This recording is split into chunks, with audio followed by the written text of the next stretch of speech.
Amen. Voilà, l'heure est arrivée de partager la parole du Seigneur ce matin. Je réitère ma bienvenue à chacun, à ceux qui nous visitent, qui sont de passage. Soyez les bienvenus dans ce lieu de prière. Dieu a déjà parlé à nos cœurs. On a pu lui apporter notre louange et notre adoration. Et maintenant encore, il veut nous enseigner. Il ne nous a pas échappé. On a commémoré il y a peu de temps, le 11 novembre, comme chaque année. Pour certains, c'est un jour férié, et c'est tant mieux. Mais c'est vrai que ce 11 novembre a une signification, vous le savez. On met à l'honneur nos combattants de la Première Guerre mondiale, mais aussi nos soldats qui sont tombés en cette année 2022 dans le cadre des interventions de la France dans le monde. Je dirais que pour cette année, ce moment de communion citoyenne a une connotation particulière au vu des événements que l'on connaît, qui sont proches et qui secouent l'Ukraine actuellement. Le souvenir de ces hommes de l'époque qui sont partis au combat, qui parfois pensent jamais revenir, est toujours là. L'ensemble de nos familles ont vécu, nos grands-parents, nos arrière-grands-parents. On a eu, en tant qu'enfants, des histoires qui parfois nous tenaient en haleine, mais effectivement, souvent ce sont des drames derrière.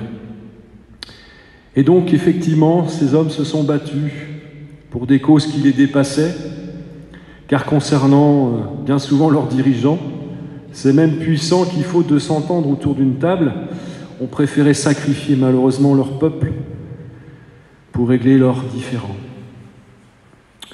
Mais là n'est pas mon sujet ce matin, ce n'est pas mon propos, vous en doutez bien.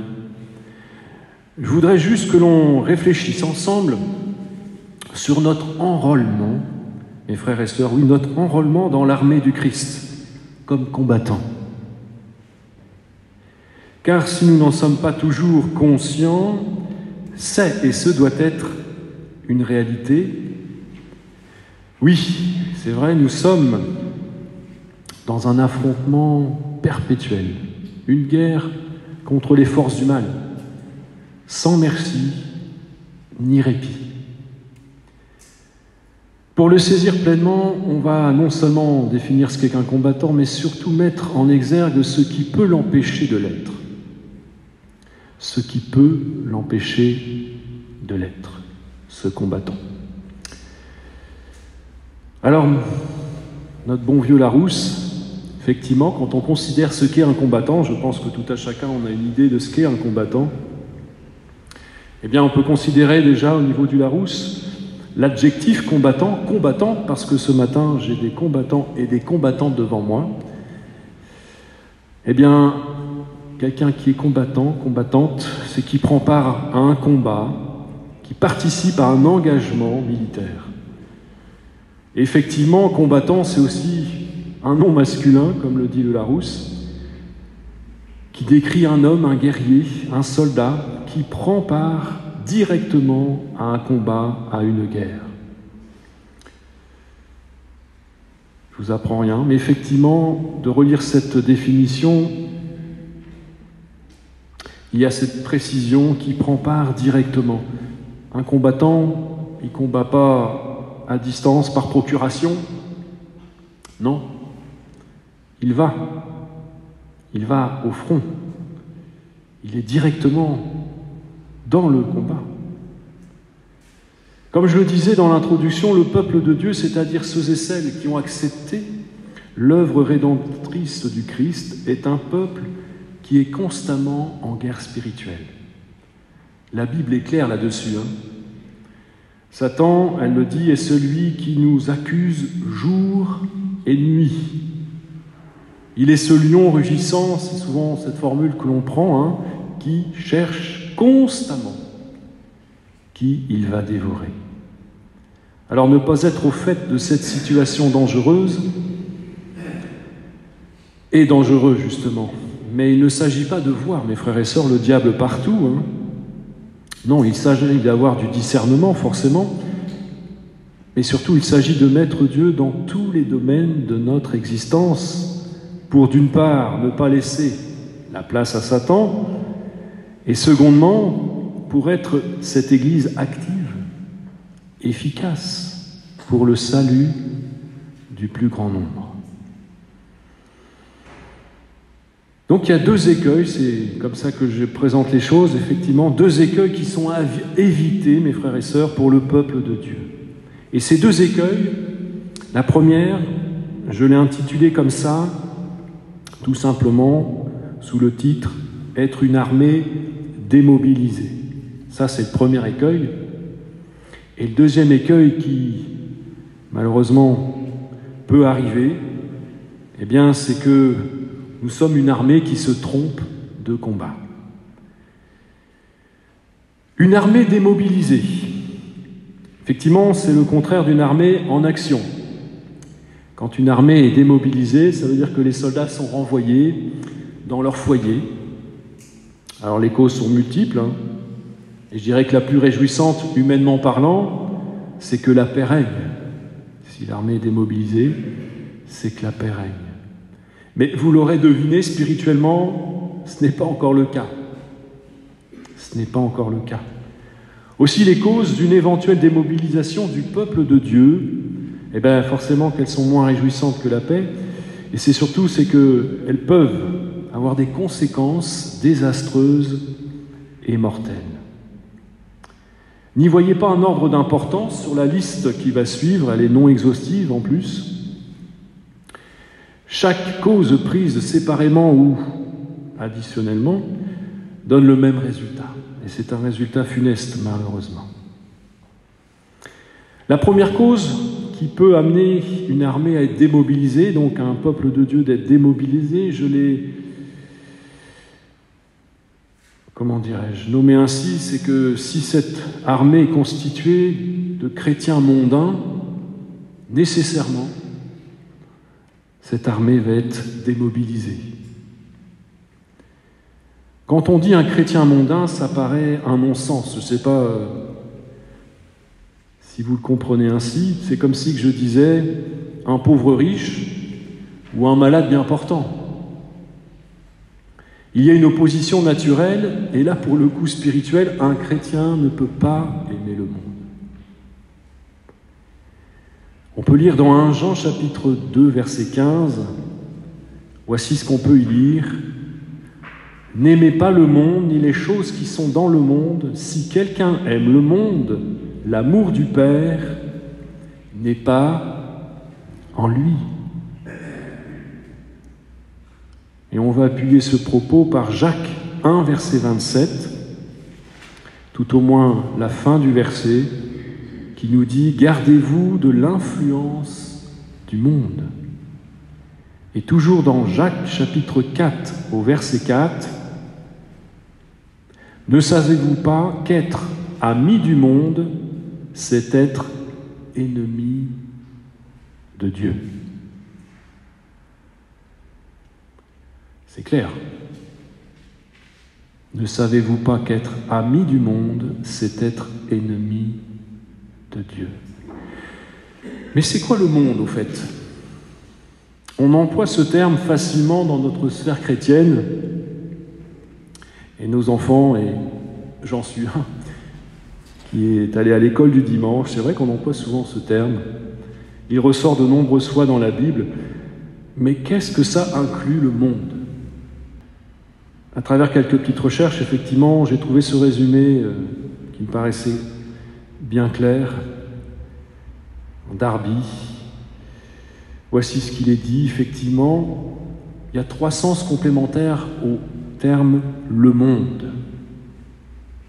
Littéralement, c'est le système qui ordonnance les affaires humaines sur la terre. Ça, c'est le premier sens que l'on peut retenir. Un système qui organise les affaires humaines sur la terre. Mais on peut le compléter aussi par le monde, c'est la terre en elle-même, qui est la scène sur laquelle se développe ce système.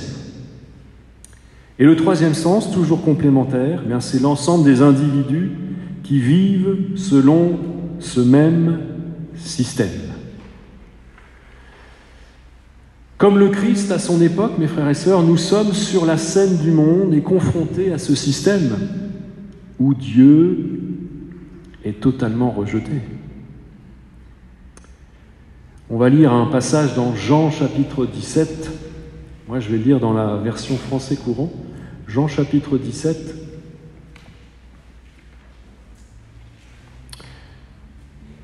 Et au verset 13, et on ira jusqu'au verset 21. Jean chapitre 17. Du verset 13 à 21. Et maintenant, je vais à toi.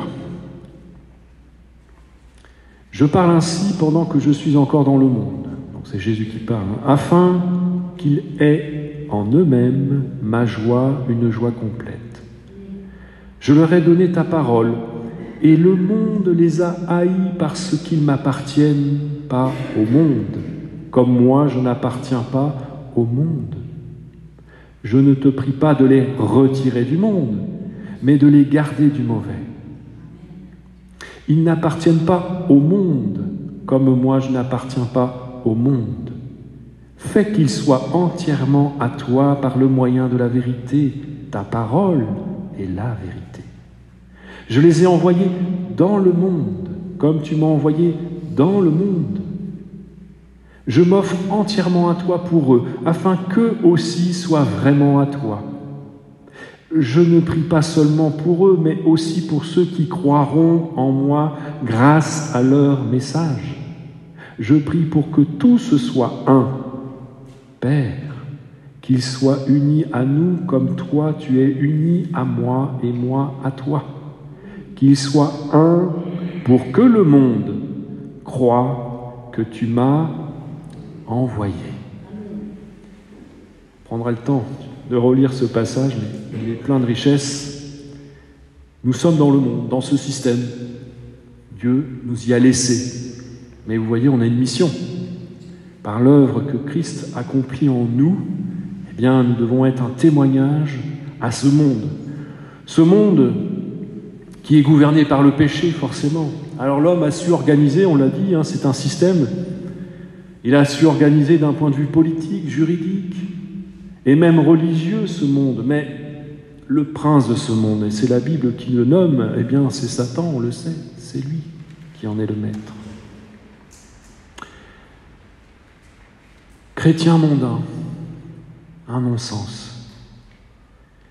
Suivons donc, je dirais, le conseil de Paul, et on va le lire ensemble à ce sujet concernant la mondanité. C'est dans Philippiens 3, au verset 18 à 21. Philippiens 3. Donc ce matin, je ferai que des lectures dans la version français courant, ne vous inquiétez pas.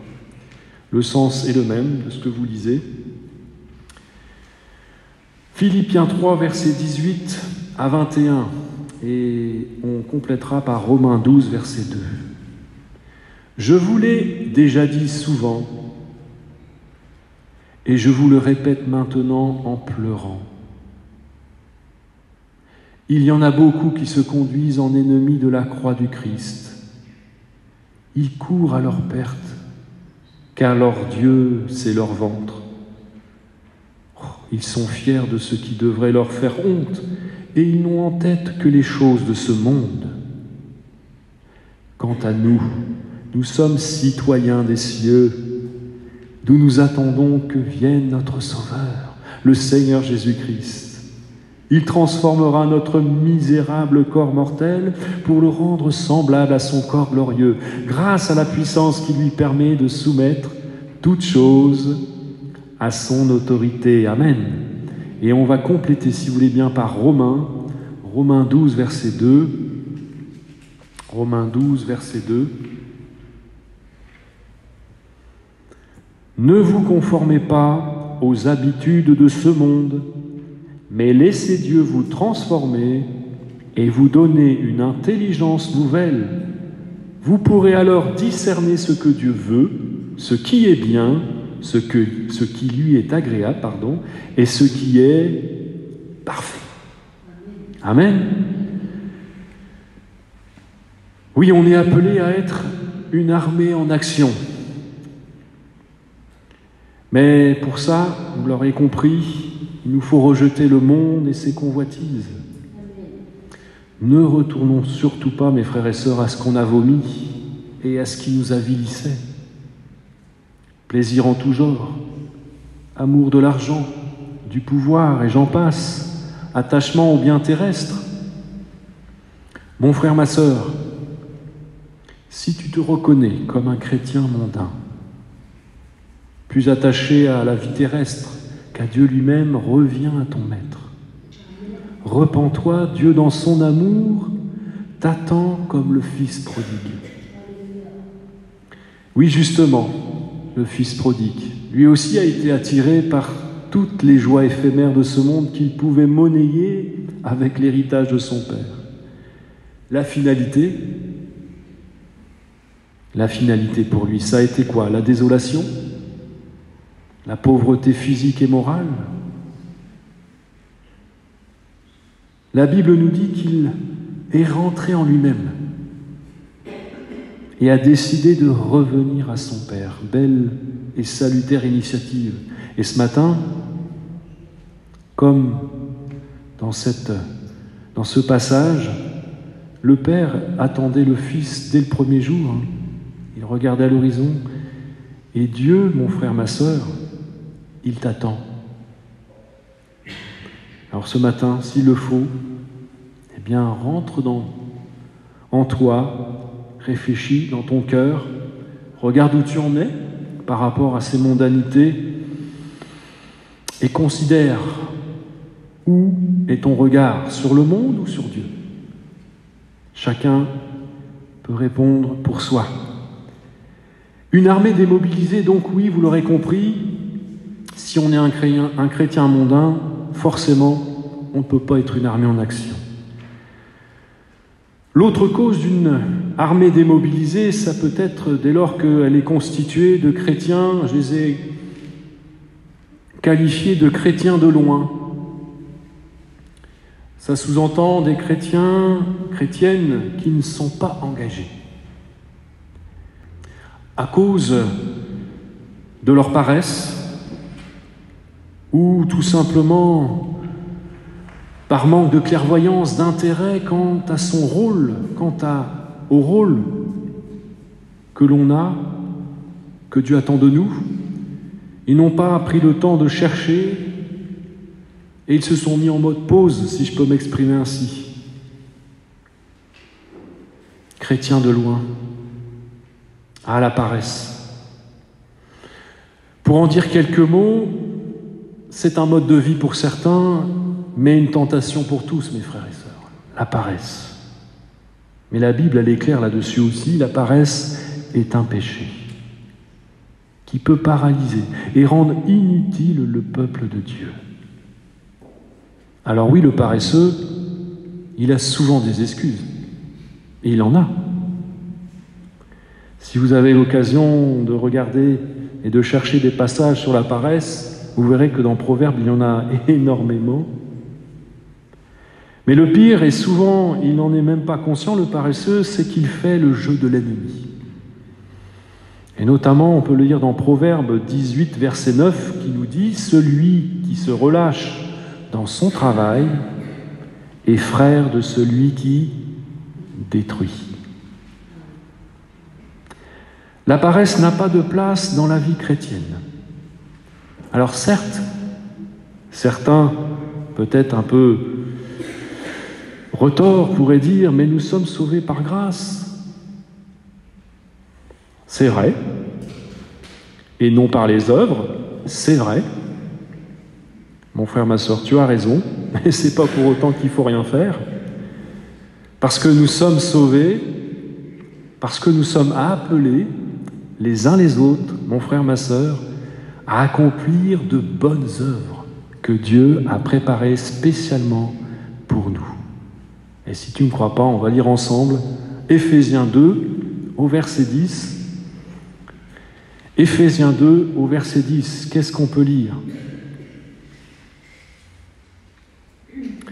En effet, c'est Dieu qui nous a formés. nous a créés dans notre union avec Jésus-Christ pour que nous menions une vie riche en actions bonnes, celles qu'il a préparées d'avance afin que nous les pratiquions. Et oui, non seulement il a préparé de bonnes œuvres, mais c'est pour que nous les pratiquions. On montre ainsi notre foi par les œuvres, et Dieu sera juste pour nous récompenser. Ça, on peut le lire dans Hébreux chapitre 6, verset 10. Hébreux chapitre 6, verset 10.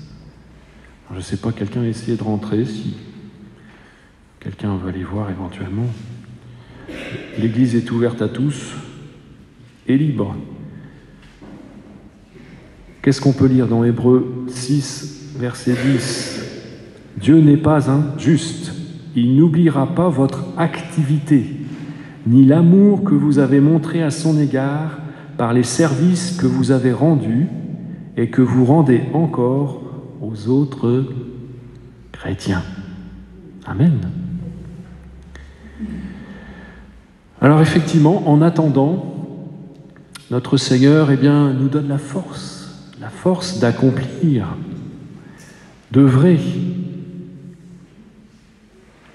et de ne pas être dans cette disposition de paresse. Et là aussi, suivons l'encouragement de l'apôtre Paul dans 1 Corinthiens chapitre 15. 1 Corinthiens chapitre 15. Soyez les bienvenus, messieurs, dames. 1 Corinthiens chapitre 15 et au verset 58. Qu'est-ce que nous dit l'apôtre Paul ? On va le lire ensemble tout simplement. C'est un encouragement. Ainsi, mes chers frères, montrez-vous fermes et inébranlables. Soyez toujours plus actifs dans l'œuvre du Seigneur, puisque vous savez que la peine que vous vous donnez dans la communion avec le Seigneur n'est jamais perdue. Quel encouragement à œuvrer, à agir. On le relit. Ainsi, mes chers frères, montrez-vous fermes et inébranlables. Soyez toujours plus actifs dans l'œuvre du Seigneur, puisque vous savez que la peine que vous vous donnez dans la communion avec le Seigneur n'est jamais perdue. Mon frère, si tu es découragé et poussé peut-être à dire « je vais baisser les bras », ce qui peut amener à être de la paresse, dis-toi que tous les efforts que tu fais, on l'a lu, et c'est la Bible, c'est la parole, c'est la vérité. Le Seigneur, tout ce qu'on fait pour le Seigneur n'est jamais perdu. Alors peut-être qu'on n'en voit pas les fruits tout de suite, mais te décourage pas, mon frère, ma sœur, dans l'œuvre de Dieu, il y a toujours un accomplissement. Combien même tu ne le verrais pas de ton vivant, peu importe, tu as œuvré, et la parole nous le dit, il faut toujours plus œuvrer encore. Alors, l'armée de Dieu est constituée d'hommes et de femmes engagés. Si les forces te manquent, mon frère, ma sœur, ce matin, crie à Dieu pour être pleinement renouvelé. Et si tu ne sais pas quoi faire, parce que tu peux dire, oui, mais moi je ne sais pas à quoi je sers. Suis le conseil de l'Ecclésiaste qui nous dit « Utilise ta force à réaliser tout ce qui se présente à toi. » Continue à demander à Dieu de t'éclairer forcément sur ce à quoi tu es appelé, mais en attendant, ne paresse pas, œuvre, et que tout ce que ta main trouve à faire, fais-le. L'ouvrage ne manque pas, je pense. Je ne pense pas me tromper en disant ça. Alors oui, nous ne sommes pas appelés à être une armée démobilisée, mais à être une armée qui est en action. Et pour ce faire, ne soyons pas des chrétiens mondains, ne soyons pas des chrétiens de loin, pas engagés. La troisième cause que j'ai relevées, qui pourraient faire que nous soyons un peuple de Dieu, qui est démobilisé. Je l'ai intitulé de la manière suivante: le chrétien Peter Pan. Qu'est-ce qu'il me raconte Luc ce matin? Le syndrome Peter Pan, peut-être que ça parle à certains. Vous connaissez cette histoire. Qu'est-ce que ça vient faire ici? Mais tout simplement, c'est que un chrétien Peter Pan, c'est un chrétien immature, infantile. Peter Pan en soi, c'est un adulte enfant. Mais je ne sais pas si vous avez déjà vu, et pour les frères qui ont fait l'armée, en règle générale, à l'armée, elle est constituée d'hommes et de femmes aussi, bien entendu, adultes.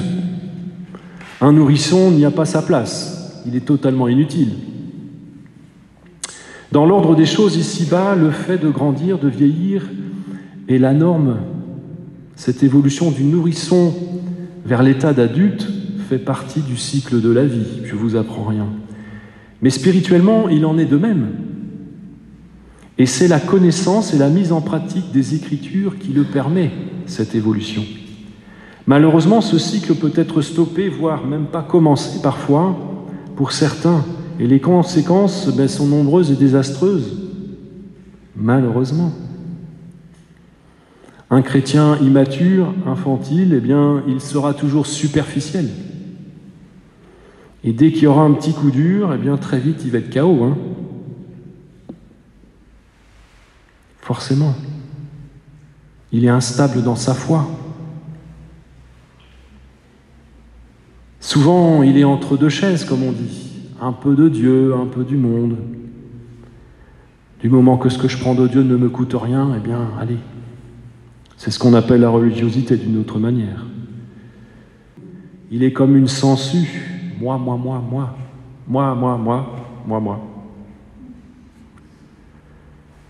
Égoïsme, égocentrisme, colère le caractérisent le plus souvent.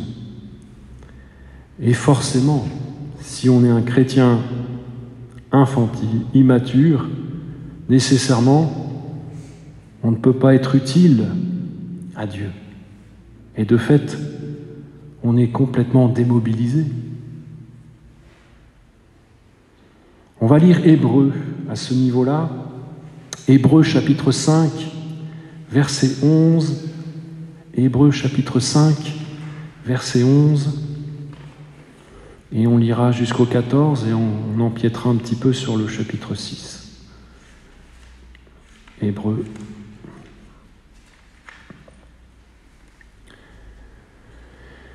Chapitre 5, à partir du verset 11, sur cette notion du chrétien immature. Voici ce qui est écrit. Nous avons beaucoup à dire sur ce sujet, mais il est difficile de vous donner des explications car vous êtes bien lents à comprendre. Il s'est passé suffisamment de temps pour que vous deveniez des maîtres, et pourtant, vous avez encore besoin qu'on vous enseigne les premiers éléments du message de Dieu. Vous avez encore besoin de lait au lieu de nourriture solide. Celui qui se contente de lait n'est qu'un enfant. Il n'a aucune expérience au sujet de ce qui est juste. Par contre, la nourriture solide est destinée aux adultes qui, par la pratique, ont les sens habitués à distinguer le bien du mal. Ainsi, tournons-nous vers un enseignement d'adultes en laissant derrière nous les premiers éléments du message chrétien. Nous n'allons pas poser de nouveau les bases de ce message. La nécessité de se détourner des actions néfastes et de croire en Dieu. L'apôtre Paul ici, effectivement, encourage les chrétiens à aller de l'avant dans la vie chrétienne, dans l'enseignement, dans la curiosité de ce qui est écrit au niveau de la parole, et de ne pas rester au b.a.-ba de la vie chrétienne. Sans quoi, effectivement, on ne va pas être utile.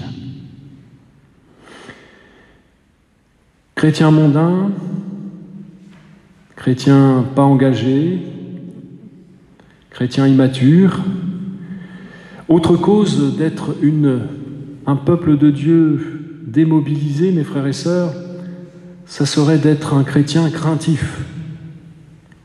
Je ne parle pas ici de la crainte révérencieuse qu'il nous faut avoir envers Dieu. Ça, c'est tout à fait normal. Cette sainte crainte basée sur l'amour et qui est la source de nombreuses bénédictions. Non, je parle de cette peur qui parfois nous submerge. Dans certaines situations, elle nous envahit tellement, mes frères et sœurs, et je pense que tout à chacun en a connu, et peut-être que tu connais ce matin cette situation, on se retrouve totalement paralysé, incapable d'agir. Rappelez-vous de ce récit de David et Goliath, un récit que l'on apporte souvent aux enfants à l'enseignement biblique, mais je pense qu'il a toute sa place aussi pour nous. Rappelez-vous, on a cette armée totalement, mais entièrement tétanisée. Le roi même lui-même est tétanisé devant ce géant qui vocifère des insultes envers Dieu et envers le peuple. Et là, il y a un petit berger insignifiant aux yeux de tous. Mais la grande différence entre toute cette armée bien équipée, mais qui est totalement tétanisé, et ce petit berger, c'est que lui, il a déjà vécu, expérimenté, par l'exercice de sa foi, l'intervention de Dieu dans et à travers sa personne. Aussi, David ne va pas s'arrêter à l'évidence de ce géant, parce que lui, il regarde avant tout à celui qui est derrière lui, à son Dieu, qui lui est fort. Et donc il part au combat, non pas seul, mais avec et pour Dieu. Il se met à la disposition de son maître et il devient un instrument efficace. Dieu va se glorifier aux yeux de tout le peuple à travers la faiblesse et la foi de ce jeune berger qui effectivement était insignifiant aux yeux de tous. Mais quel grand Dieu ce berger avait avec lui. Alors, là aussi, nous devons, mes frères et sœurs, bannir à tous les niveaux la peur dans nos cœurs. On va lire un passage dans Ésaïe 41, verset 10. Ésaïe 41, verset 10.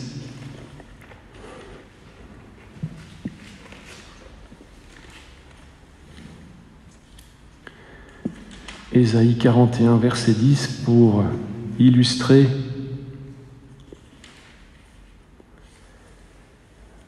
le fait de ne pas laisser la peur. Ésaïe 41, verset 10. « N'aie pas peur maintenant, c'est Dieu qui parle, car je suis avec toi. Ne lance pas ces regards inquiets, car ton Dieu, c'est moi. Je viens te rendre courage. J'arrive à ton secours et je te protège. Ma main droite tient sa promesse. » J'avais pas forcément fait attention, voyez-vous, c'est en relisant le texte que on l'a lu, « J'arrive à ton secours ». Parfois, il y a un temps quand on arrive. Ça prend un petit peu de temps parfois. C'est le temps de Dieu. Là aussi, ne te décourage pas, mon frère, ma sœur. N'aie pas peur. Peut-être que la tempête dure, mais on l'a lu. Notre Dieu est tout-puissant. Il nous demande de prendre courage et de mettre notre foi pleine et entière en lui. Il arrive à ton secours. Dieu n'est pas homme pour mentir, il accomplit toujours ce qu'il dit. Tournons-nous vers Dieu, en lui remettant toute situation. À force d'expérience, nous allons nous fortifier et être comme David, des combattants victorieux, et non pas cette armée démobilisée, totalement tétanisée, à la merci de l'ennemi. Et on va peaufiner, je dirais, ce Ésaïe 41:10 par le psaume 5, le psaume chapitre 5, versets 12-13. Psaume 5, versets 12 et 13. Quant à ceux qui ont recours à toi, donc à Dieu, qu'ils se réjouissent, qu'ils crient leur joie pour toujours, qu'ils chantent victoire à cause de toi, tous ceux qui t'aiment. Tu es un abri pour eux. Toi, Seigneur, tu fais du bien aux fidèles. Ta bienveillance est comme un bouclier qui les protège. Et là aussi, quand on lit ce passage, eh bien, le psalmiste encourage ceux et celles qui lisent ce passage à se réjouir. La bénédiction n'est pas encore arrivée, mais déjà, qu'ils se réjouissent, qu'ils crient leur joie pour toujours, ceux qui ont recours à toi. Le Seigneur est ton abri, il est ton bouclier, mon frère, ma sœur. Si tu es fidèle, lui, il est fidèle. Et sa bienveillance est complète. Je vous l'ai dit en introduction, la liste n'est pas exhaustive. Je prendrai une dernière cause qui fait que l'armée de Dieu, le peuple de Dieu que nous sommes, peut être démobilisé. Et là, c'est tout simple, effectivement. J'aurais peut-être pu commencer par là, mais le chrétien, la chrétienne, désobéissant, désobéissante. Dans une armée, mes frères et sœurs, la discipline est vitale. Obéir aux ordres permet une parfaite coordination des actions et rend plus efficace l'action de chacun. Le but étant de remporter la victoire, malheureusement. Et là, je ne vais rien vous apprendre. Mais l'obéissance n'est pas une disposition naturelle de l'homme. Bien au contraire. Je crois même que la Bible, dans la Genèse, commence par un passage d'un certain Adam et Ève, il me semble, qui ont effectivement désobéi. Et quand c'est le cas, quand cette désobéissance existe dans les rangs de l'Église, quel désastre! Une assemblée en ordre dispersé ne peut avancer et combattre efficacement. Prenez l'exemple du peuple d'Israël dans les Écritures. Relisez l'épopée d'Israël au temps de Josué, par exemple. Tout simplement, ils suivaient Dieu, et les conséquences, c'est qu'ils ont été grandement bénis et ils ont eu de nombreuses victoires. Et si vous comparez cette période de Josué avec la période des juges, eh bien vous comprendrez combien l'obéissance est primordiale pour Dieu et par conséquent pour nous. J'irai pas plus loin sur les causes d'une armée démobilisée, l'un des écueils qu'il faut absolument éviter, mes frères et sœurs. Voyons maintenant le second écueil qu'il faut éviter, et je vous l'ai dit tout à l'heure, c'est d'être une armée qui se trompe de combat. Qu'est-ce que je veux dire par là? C'est tout simple. Si je vous dis la division. Alors je ne vais pas m'étendre trop sur le sujet, on en a déjà parlé cet été dans une prédication sur l'unité, mais il est aisé de comprendre qu'une armée qui a plusieurs chefs, qui prône des tactiques, des ordres contradictoires, n'avance à rien. C'est simple à comprendre. Alors si, il y a une chose, c'est qu'elle laisse l'avantage à l'ennemi, ça c'est certain. Lui, pour le coup, il a juste à regarder, il n'a rien à faire, et il regarde s'écharper, ces braves chrétiens. Quel désastre! On lui facilite le travail. C'est navrant. Mais surtout, mes frères et sœurs, c'est qu'on déshonore l'œuvre de Jésus-Christ, notre Sauveur. Alors, que dans nos cœurs, mon frère, ma sœur, si quelque chose, on ne peut ne pas être d'accord tous sur différents sujets. Sur la doctrine, il n'y a pas de discussion. Mais s'il y a un sujet, un froid, je ne sais, un petit quelque chose qui semble être un début, allez, même un tout petit bout de chandelle de fâcherie, mon frère, ma sœur, ne reste pas sur cette position. Va voir ton frère, ta sœur. Nous devons, d'être unis. Exit la division. Sinon, oui, on va être une armée totalement démobilisée. C'est sûr, inutile à Dieu. Une armée qui se trompe de combat, au-delà de la division, il y a la notion d'avoir la mauvaise cible. Quand je dis cela, je pense au fait de s'attaquer non pas au péché, mais aux pécheurs. Là, on se trompe de combat. Que Dieu nous garde d'agir de la sorte, car c'est le meilleur moyen, d'exclure toutes ces pauvres victimes du diable.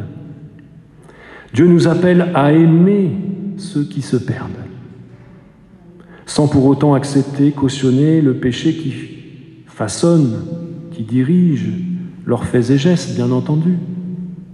Mais on est appelé, mes frères et sœurs, à combattre le péché tout en aimant le pécheur. Ne nous trompons pas de cible. Je ne vais pas aller plus loin. L'idée ce matin, au vu de ces différents points que l'on a vus ensemble, c'est de nous amener à être vigilants. Je n'ai pas voulu être négatif pour être négatif, ce n'est pas l'objet. Au contraire, c'est de nous amener à la vigilance pour demeurer des combattants. Des combattants qui combattent.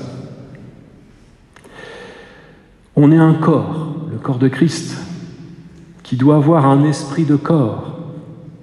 Exit la division, comme je l'ai dit tout à l'heure. Veillons les uns sur les autres pour que chacun reste debout. Si je flanche, si je faiblis, je peux compter sur l'Église, sur mes frères, sur mes sœurs. Je n'attends rien du monde, ce système où le péché est roi et où Satan en est le maître. Je n'attends rien du monde. Je m'appuie sans crainte, avec foi, uniquement sur mon Dieu, qui a tout accompli et à qui rien n'est impossible. Je me fortifie dans sa présence, je me nourris dans sa parole, je cherche à grandir dans la connaissance et à exercer activement ma foi par les œuvres pour le salut du plus grand nombre. La victoire, mes frères et sœurs, Jésus-Christ l'a déjà remportée. Ça, il faut se le rappeler journellement. Satan a déjà mordu la poussière, il est vaincu, il le sait. Et on fait partie, mes frères et sœurs, d'un peuple victorieux. Et nous pouvons proclamer comme Paul dans Philippiens 4,13, « Je peux faire face à toutes les difficultés grâce au Christ qui m'en donne la force. » Amen. Allez, je répète parce que je n'ai pas beaucoup entendu d'amen. Je peux faire face à toutes les difficultés grâce au Christ qui m'en donne la force. Amen. Et on va même le personnaliser. On va le répéter tous ensemble. Je peux faire face à toutes mes difficultés grâce au Christ qui m'en donne la force. Amen. Faisons preuve de détermination, de courage et usons de nos armes. Effectivement, j'aurais pu parler des armes, mais le temps passe vite. La prière d'autorité. Prenons position. Ne soyons pas uniquement sur la défensive. Attaquons, la victoire est acquise. C'est Dieu qui agit. Des combats, on en a tous, mes frères et sœurs.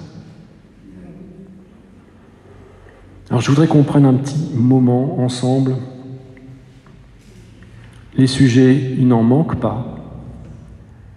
Mais au vu de tout ce qu'on a vu, si tu te sens concerné par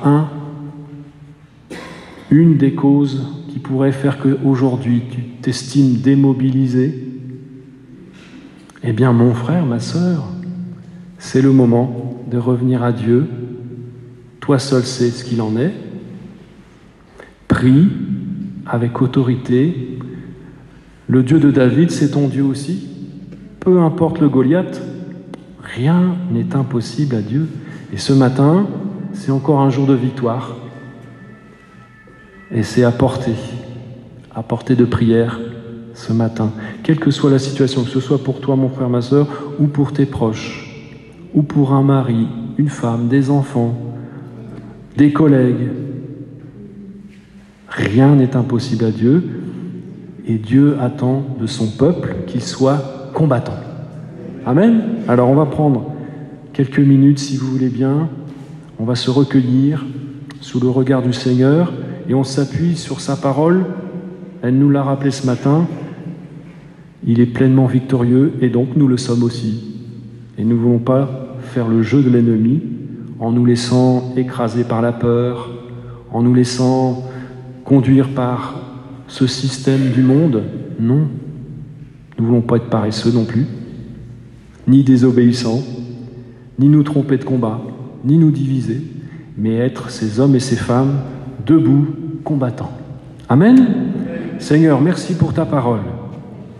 Oh oui, Seigneur, il est bon de se laisser guider par ta parole, la Bible, Seigneur. Tu nous as laissé ce livre, Seigneur, parce que, oui, tu nous parles, tu veux nous parler, nous faire grandir. Ce matin, Seigneur, nous avons pris le temps de te louer, te remercier pour la croix, parce que tu es mort à la croix pour notre salut. Tu as pris la condamnation qui devait tomber sur nous, nous qui sommes pécheurs. Mais nous avons accepté cette grâce que tu nous as faite. Et Seigneur, nous ne voulons pas déshonorer cette œuvre magnifique de la croix, en étant un chrétien, une chrétienne, qui, Seigneur, est plus attiré par les choses de ce monde, qui ne mène à rien, si, à la désillusion. Nous ne voulons pas être ces chrétiens qui sont paresseux, qui sont infantiles, désobéissants. Oh oui, Seigneur, nous voulons être ces hommes et ces femmes qui s'appuient sur ta parole et qui expérimentent avec foi dans les œuvres que tu nous as préparées, Seigneur, des choses magnifiques. Oh oui, Seigneur, cette ville a besoin de toi. Nous avons besoin de toi. Nos familles ont besoin de toi. Nos amis, nos ennemis ont besoin de toi. Oh Seigneur, ce monde a besoin de toi. Alors, nous voulons prier avec autorité. Quelle que soit, Seigneur, la situation de mon frère, de ma sœur, quel que soit ce pourquoi il va te prier en cet instant, je sais que tu es le Dieu qui agit, tu es le Dieu de victoire, et Seigneur, tu partages cette victoire et tu nous rends victorieux. Alors Seigneur, nous t'honorons ce matin par, Seigneur de Tout-Puissant, notre louange, notre adoration, mais surtout notre disposition à agir et à être comme tu le souhaites, à faire ta volonté, Seigneur. C'est ce qui te rend heureux, c'est que nous fassions ta volonté. Alors bénis mes frères, mes sœurs, et que nous soyons tous sur le chemin, actifs encore plus, Seigneur. Et nous savons, Seigneur, que parfois, oui, ça prend du temps. C'est ton temps à toi. Tu nous apprends la patience. Nous voulons être pleinement confiants, Seigneur, dans ton action. Et comme le psalmiste le disait, Seigneur, nous réjouir d'ores et déjà, parce que la victoire, tu l'as remportée sur l'ennemi de nos âmes. Merci Seigneur pour chacun ici présent. Je sais que tu prends soin de chacun et ce matin, tu as une parole pour chacun. Et tu nous accompagnes encore tout au long de cette semaine. Merci Seigneur pour ces instants. Si certains ont envie de prier, ou peut-être même de crier à Dieu leur désespoir, sur une situation, je ne sais. Oh, fais confiance en ton Dieu. Il t'aime et il veut ton bonheur. Merci, merci Seigneur, béni soit ton nom.